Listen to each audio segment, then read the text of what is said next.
ঈশ্বরের ধন্যবাদ হোক, ঈশ্বরের নাম উচ্চীকৃত গৌরবান্বিত হোক। আমি রেভারেন্ড পার্থ চ্যাটার্জি আবার একবার সংক্ষিপ্তকারে প্রভুর বাক্য আপনাদের সামনে নিয়ে এসেছি এবং প্রভুর বাক্য আজ পাঠ করি জিহিজকেল বাবুবাদী পুস্তকে 36 অধ্যায়ের তার 26 এবং 27 পদ। এবং প্রভুর বাক্য এখানে এই কথা বলে, আর আমি তোমাদিগকে নূতন হৃদয় দিব ও তোমাদের অন্তরে নূতন আত্মা স্থাপন করিব।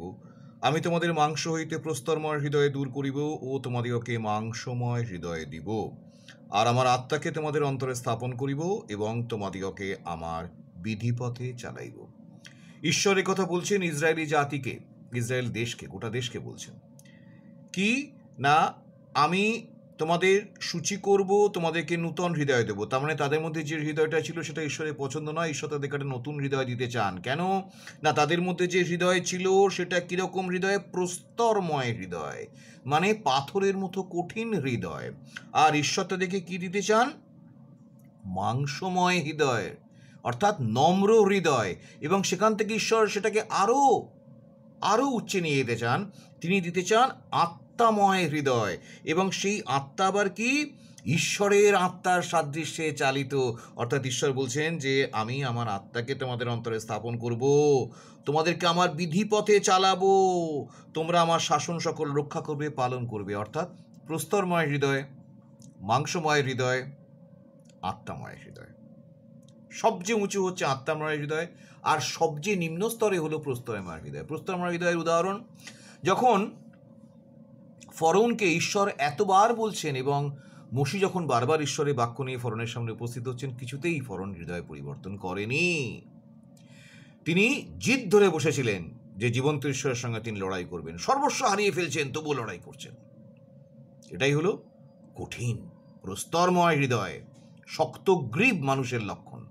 যে ঈশ্বর তাকে বারবার ফিরিয়ে আনতে চাইছেন, ঈশ্বর তাকে বারবার পরিত্রাণের পথে নিয়ে আসতে চাইছেন, ঈশ্বর তাকে বারবার আহ্বান করছেন, কিন্তু সে কিছুতেই সাড়া দিচ্ছে না, সে নিজের দুষ্টতার পথেই থেকে যাচ্ছে।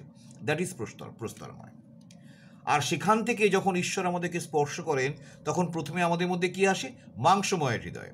মাংসময় হৃদয় দেন, অর্থাৎ হৃদয়টা নরম হলো, প্রস্তর পাথর শক্ত কঠিন লোহার মতো, আর মাংস নরম তুলতুলে, মাংসময় হৃদয় হলো।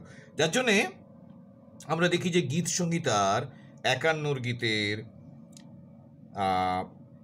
আমরা যদি দেখি 10 পদ, হে ঈশ্বর আমাতে বিশুদ্ধ অন্তঃকরণ সৃষ্টি করো, আমার অন্তরে সুস্থির আত্মাকে নূতন করিয়া দেও। সুস্থির আত্মা, মাংসময় আত্মা, নম্র আত্মা, নূতন আত্মা। আর সেইভাবে আবার যখন আস্তে আস্তে আস্তে আস্তে মানুষ ঈশ্বরের সঙ্গে সম্পর্ক গড়ে তোলে, যখন সম্পর্ক ধীরে ধীরে দৃঢ় হয়, আরও গভীরভাবে সেই ঈশ্বরের সঙ্গে মেলামেশা করে, তখন কি হয়?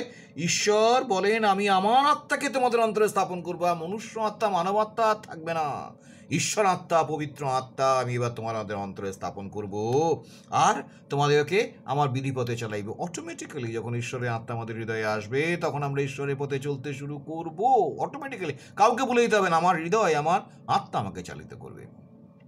আর সেই সময়তে আমরা যদি দেখি জিরোমীয় 31 অধ্যায় 31 থেকে 34 পদের একটা জায়গা খুব সুন্দর বলেছে। জিরোমীয় 31 অধ্যায় 31 থেকে 34। তো সেখানে প্রভুর বাক্য বড় সুন্দর কথা বলে যে সেই সকল দিনের পর আমি ইসরায়েল কুলের সহিত এই নিয়ম স্থির করিব, ইহা সদাপ্রভু কহেন, আমি তাহাদের অন্তরে আমার ব্যবস্থা দিব ও তাহাদের হৃদয়ে তাহা লিখিব, এবং আমি তাহাদের ঈশ্বর হইব, তার আমার প্রজা হইবে। অর্থাৎ ঈশ্বর বিধি ব্যবস্থা, নিয়ম সমস্ত কিছু হৃদয়ে লিখে দেবেন। তার জন্য আর বাহ্যিক কোনো সোর্সের উপরে আর ডিপেন্ড করতে হবে না। ঈশ্বরের বাক্য তখন আমার হৃদয়ে লেখা থাকবে। ঈশ্বরের ধন্যবাদ হোক, ঈশ্বরের নাম উচ্চীকৃত গৌরবান্বিত হোক, যেন আমরা মাংসময় এবং সেখান থেকে আত্মাময় হৃদয় অর্জন করি। ঈশ্বর আমাদেরকে প্রত্যেককে আশীর্বাদ করুন। Amen, amen, amen. ঈশ্বরের ধন্যবাদ হোক।